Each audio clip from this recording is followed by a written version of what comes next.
কংগ্রেসের পক্ষ থেকে আজকে লাইভে আসা মূলত একটা ফেসবুকে একটা লাইভ দেখেছি আমাদের সম্মানীয় বিধায়ক, আমি ওনাকে সম্মানীয় বলেই সম্বোধন করলাম কারণ উনি আমার বয়সে অনেক সিনিয়র বিজেপির বিধায়ক এবং আমাদের হরিঙ্গাটা বিধানসভা কেন্দ্রের বিধায়ক অসীম সরকার মহাশয় একটা বিবৃতি দিয়েছেন।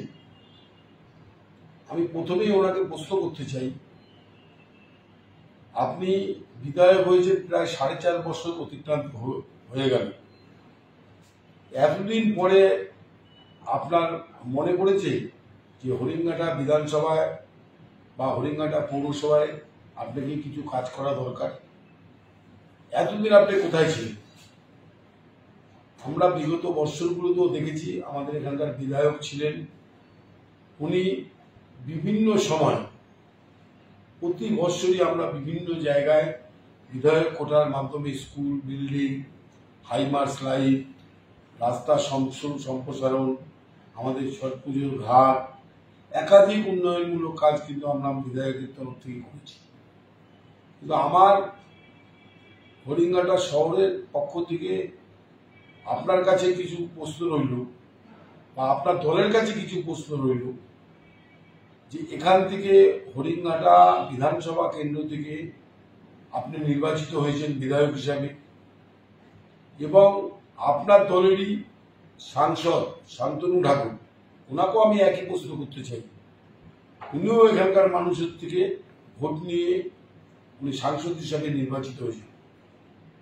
ওনাদেরও এই এলাকার মানুষের প্রতি দায় দায়িত্ব কর্তব্য থাকা উচিত।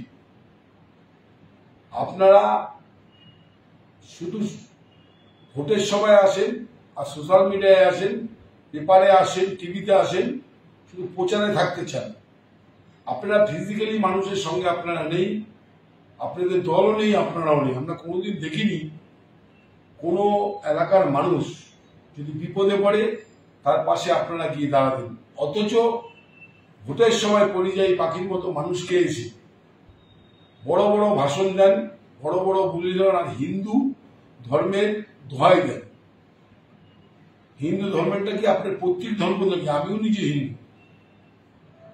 আমি মনে করি যে হিন্দু ধর্ম বা সনাতনী ধর্ম পৃথিবীর মধ্যে যে কটা ধর্ম আছে তার থেকে সবচাইতে শ্রদ্ধাশীল ধর্ম, যেই ধর্ম কোনো জাতপাত মানে না, যেই ধর্ম কোনো বিভাজন মানে না, যেই ধর্ম সব ধর্মকে শ্রদ্ধা করে।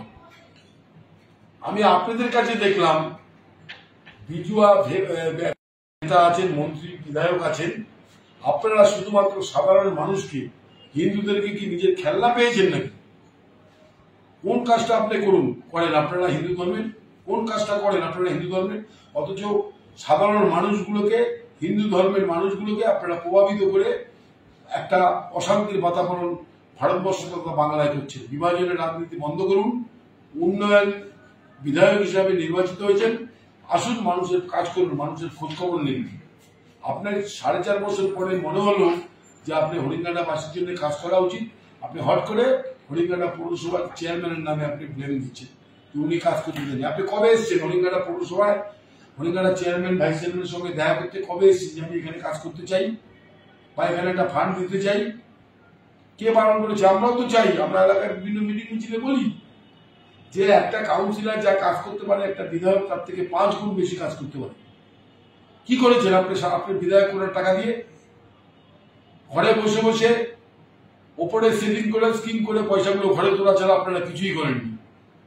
তাই আপনাদেরকে বলি, মা মাটি মানুষের সরকার, আপনারা কেন্দ্রীয় সরকার যেরকম আমাদেরকে রাজ্যের প্রাপ্য অর্থ থেকে বঞ্চিত করছেন, বিভিন্ন রকম ভাবে আমাদেরকে প্রত্যাখ্যান করছেন। আমরা বাংলার মানবিক মুখ্যমন্ত্রী স্নেহধন্য তৃণমূল কংগ্রেসের সৈনিক। আমরা আমাদের মুখ্যমন্ত্রী বাংলায় যেদিন থেকে মুখ্যমন্ত্রী হিসাবে দায়িত্ব নিয়েছেন, উনি বাংলার প্রতিটি মানুষকে দলমত নির্বিশেষে বিভিন্ন সরকারি পরিষেবা প্রদান করে আসছেন এবং আগামী দিনেও করে যাবেন। আপনি যে মিথ্যা এবং ভ্রষ্টাচার, যে দুর্নীতিপরায়ণ মানুষ, আপনি শুধু মাঝে মাঝে একটা নতুন খেউ গান করে না কি চর্চা গান করে শুধু প্রচারে আসেন, মিডিয়াকে ডেকে নিয়ে সোশ্যাল মিডিয়ায় আসেন, ভাইরাল হতে চান। আপনার মতো বিধায়ক আর যাই হোক বিধায়ক হতে পারে না। আপনি নিজে অর্থ দিয়ে গান করা ছাড়া আপনি কোন কাজটা করেছেন? আপনি নিজের আয়নার ছবিটা দেখবেন তো। আপনি তৃণমূল কংগ্রেসের বা চেয়ারম্যান আমাদের হরিঙ্গাটা পৌরসভার নামে চাপ চাচ্ছেন, নিজের দোষ ঢাকা দেওয়ার চেষ্টা করছেন। আপনাদের পশ্চিমবঙ্গকে যারা ঘৃণা করে, সারা ভারতবর্ষে বাঙালি মানুষের প্রতি বাংলা ভাষায় কথা বললে যে অত্যাচার করে, আপনাদের মুখে তো একটা বুলি আমরা শুনি না।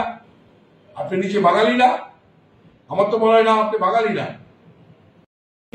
সঙ্গে আগে সামিল হন, নিজেকে বাঙালি ভাবতে শিখুন, তারপরে আসবেন নিশ্চয়ই। আমরা হরিঙ্গাটা পৌরসভায় তৃণমূল কংগ্রেস বামমাটি মানুষের সরকার যা উন্নয়ন করছে, আমরা আমাদের ক্ষমতা অনুযায়ী আমরা প্রত্যেকটি ওয়ার্ডের মানুষকে নাগরিক পরিষেবা প্রদান করার জন্য আমরা বদ্ধপরিকর।